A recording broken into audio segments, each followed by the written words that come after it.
देखो गोटे सरकार चाकरी के इनकम कर सोर्स ही न थाए सेटा गोटे माध्यम निजक प्रूव करवा आगे जो मैंने कि आमर सिचुएसन को लेकिन आमर कमजोरी को लेकिन वर्ष वर्ष धरिकी बहुत किसी कथा कही था देखो सरकार चाकरी बिजनेस टू बड़ ही न थाए बड़ होता है से मिडिल क्लास पुओं बहुत जरूरी होता है कहीं वर्ष वर्षर परिश्रम तांकर सिलेक्शन ऊपर निर्भर करे जदि से पिलाटी सक्सेस होची तो लोक मैंने कहे कि यार से बहुत परिश्रम करथिला बहुत मेहनत करथिला तो चाकरी पाइला जदि से सिलेक्शन होनी ताले लोक मानकर बहुत किसी कथा सुनिबा को पड़ता है तमर 99.99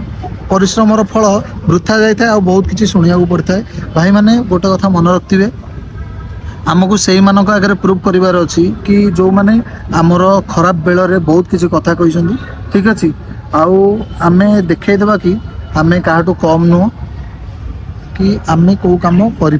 आमे सब कम करवा बास खाली निजे मोटिवेट रुह आ निजर काम ठीक भाव कर।